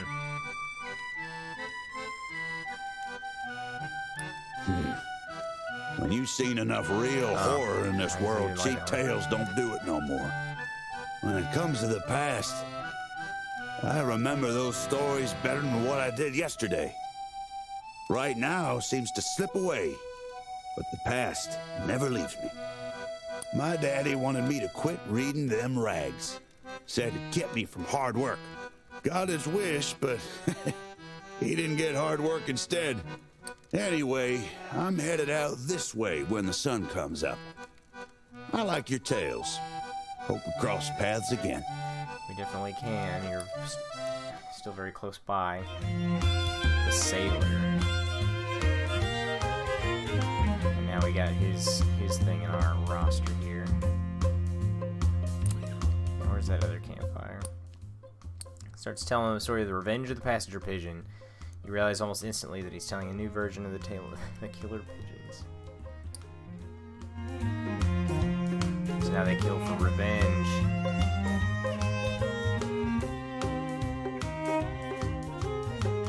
I guess let's check out Seattle. It's raining, of course. People hurry through the streets with their collars up and water streaming off their hats. North of Pioneer Square, there's a Hooverville with its own mayor, they say. Well, let's try to earn money first. You wandered the streets of the city looking for a way to make some cash. Let's just panhandle. Seattle people are generous, right? Nothing. Nobody will even look you in the eye. This whole city sucks. Dang. On top of a hillside boxcar, 4 men in sailors' clothes fix their eyes on the distant waterfront, where a crowd of hundreds clashes with uniformed cops. From this far, the sound resembles some loud, tenacious animal. After a while of silence, one of the men responds. You notice his bruised eye. Waiting on the police to deal with those strikers so we can get back to work. You're not. The man clenches his fists. Hey, mind your damn business. One of those bastards dragged me off the pier and... The police open fire What? into the crowd. As the shots ring out, the character of the sound changes altogether into terror and pain. Oh, fuck this. Bye. No Bye. point dying for a day's work. The man crawls to the edge of the boxcar and hops off. The sound of gunfire continues all across the port, but the dense picket line remains unbroken. The scab with the black eye.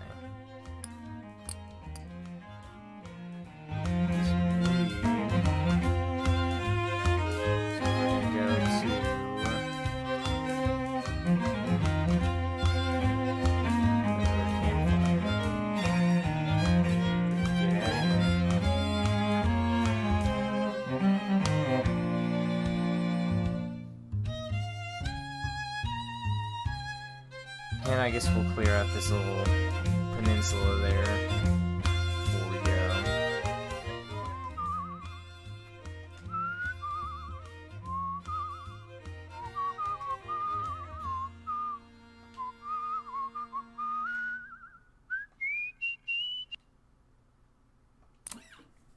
The creature looms in an evergreen clearing, blood spattered around its maw.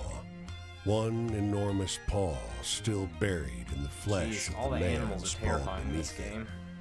And really Grizzly aggressive. spots you. Even at this distance, you can see its yellowed fangs. Slowly, deliberately, it begins to advance on you. I feel like Play Dead is a pretty good response from a skeleton. You drop to your knees, curling into a ball. The only noises you can hear are your breathing and the bear's warning grunts. The bear's rancid breath is hot on your neck as it sniffs you. After what feels like an eternity, That's an awesome picture of that bear. it wanders away. Let's get up. The bear is gone, The dead man's stomach is a mess of mangled meat below his starched white collar. A gray felt fedora lies on a nearby boulder. What was a man like this doing in the woods? The sound of a branch snapping startles you from reverie. Best not to linger. Bear preys on trailers.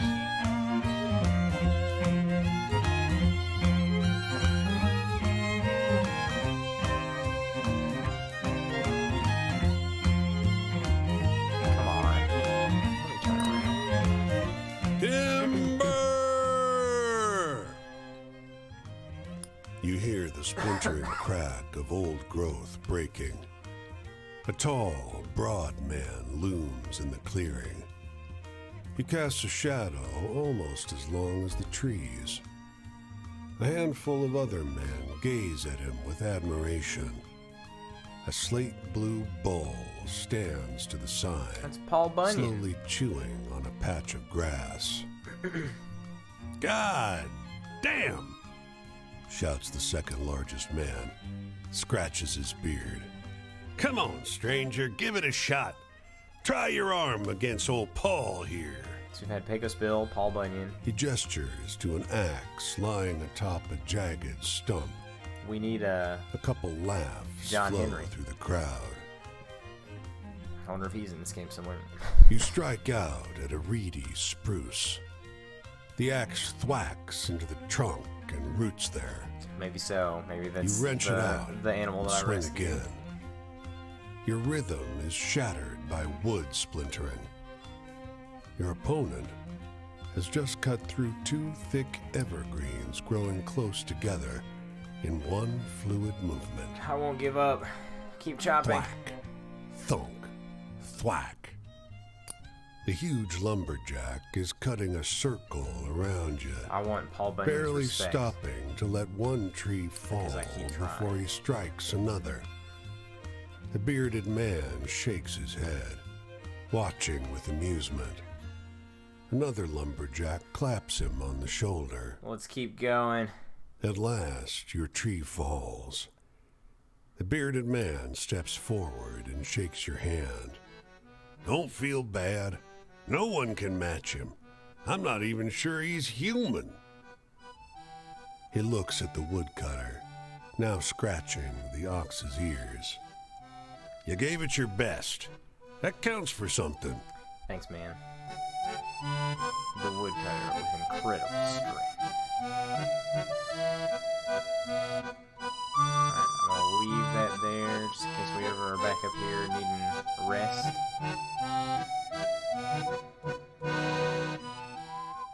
I'm setting my sights on that campfire.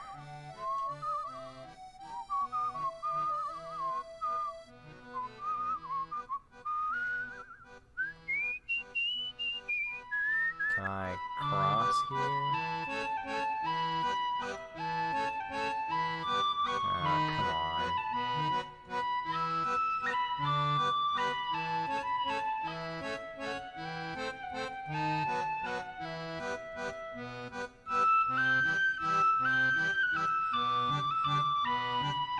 Now, how do I... Are you serious? Cars aren't even going the right direction, so I can't... Oh, there it is. I was fitting to have a cow.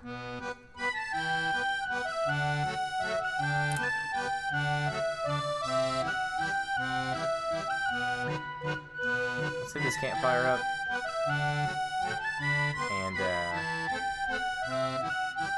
And next time we can start with all these stories. Have a good place to start from.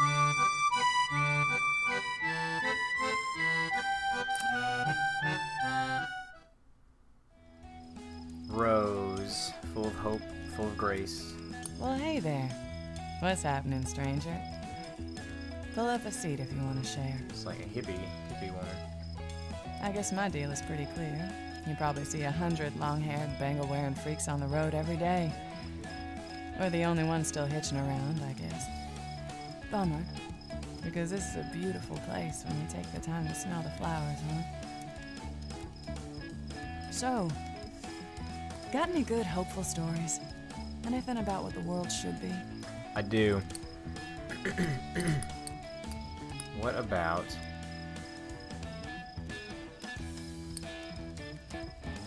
the Blessed Lighthouse Sanctuary, where souls in love can find respite? Is that hopeful enough for you? Oh, that's a good one. You gotta tell me more about those folks sometime. Yeah, free love. That's what it was all about. That's what filled my dreams as a teen. Interesting, because before, you know, they're like a Dust Bowl stuff and you know, people, you know, gangsters and all that stuff. But now, this hippie woman is like straight out of the 60s. It's like, I wonder what time it's supposed to be. Why couldn't everyone see that we were all just here to love each other? So anyway, got any good ghost stories? Anything scary or weird? I have so many scary and weird stories. Thank you so much. Let's do... I never get to tell about the dead woman in the old ribbon, so let's do that one. What, do you sit around all day making this crap up? What? You didn't like that one? My travels. Well, I've been on the road a while now, but I didn't get to travel as a kid. Not really. We moved a bit when my dad was in the army, but all base towns are pretty much the same. The first time I left was to go to The Hague. Anyway, you got any good hopeful stories about the world becoming a better place? Yeah, I do. Let's go with our old standby, the brothers. Actually, do I have something else?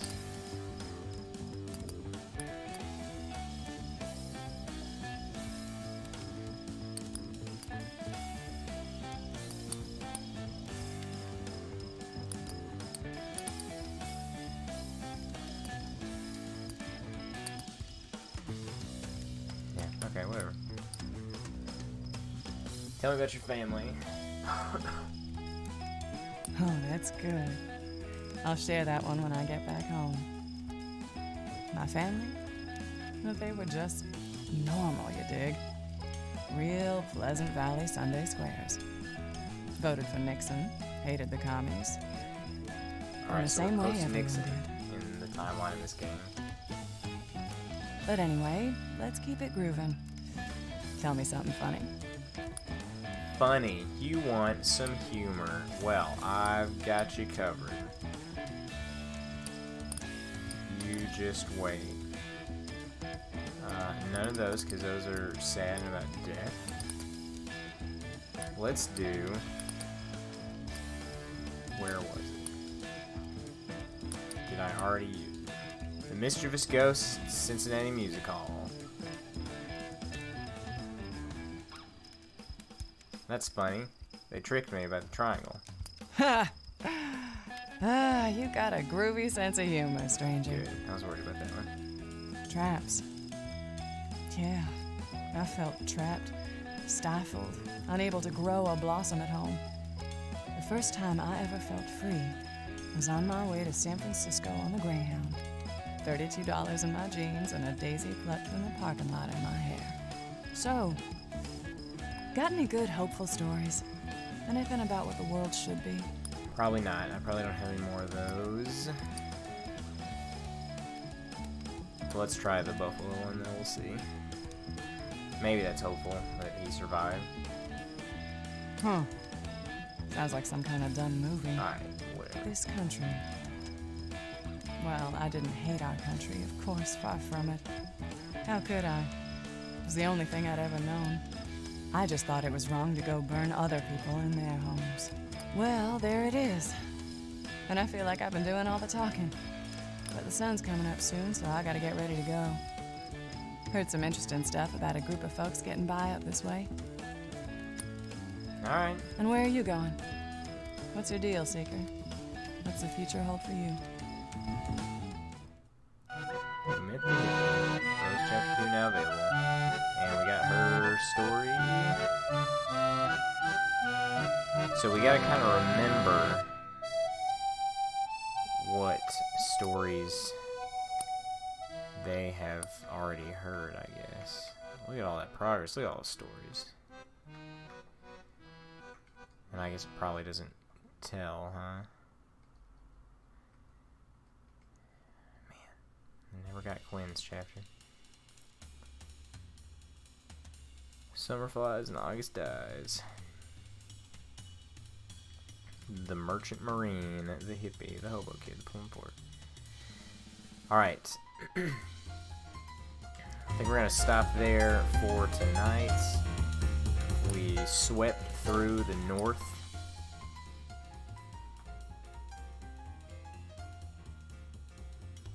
Picked up a lot of stuff. Oh my gosh, this map is basically worthless. Like, can I toggle stuff so that... Oh, I can, thank goodness. Take all this stuff off here. We'll toggle off the stories for now. And the roads. And the cities, really. I just care about those guys. Plus, the cities don't really tell me which ones I've been to or anything. So, we'll keep the stories on there. So we've cut a swath through the top.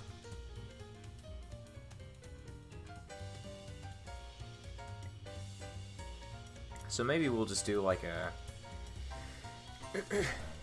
we'll do the edge and then kind of work a spiral in till we end up like in the middle of Kansas. Sounds good to me. Alright, well I think that'll do us for tonight. Let's quit out of here. Hope that our game is saved. Oh man, a lot of stories in that game, man. A lot of stuff. We have a bunch of trading cards from this game now.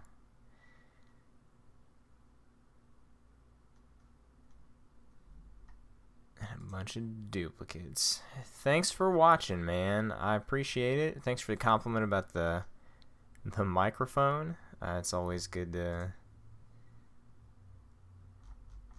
know that we're doing something right. So we'll stream same time tomorrow at 7 o'clock. We're playing through a game called The Cat Lady, which is totally weird and dark, and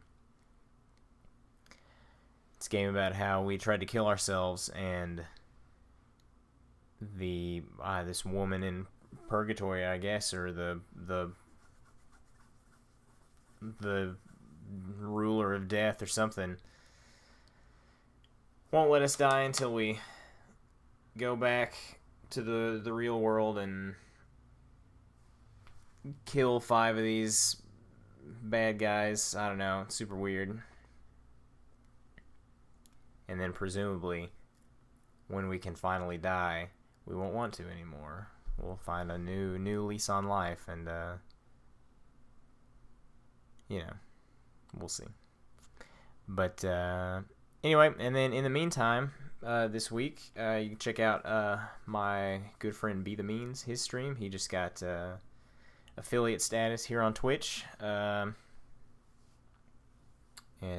he's got a lot of cool stuff going on, so be sure and watch him sometime if you get the chance. He streams Wednesday, Thursday, and Sunday. So anyway, take it easy, guys. Again, I appreciate you being here, and I will see you hopefully hopefully healthy. I'll see you guys around.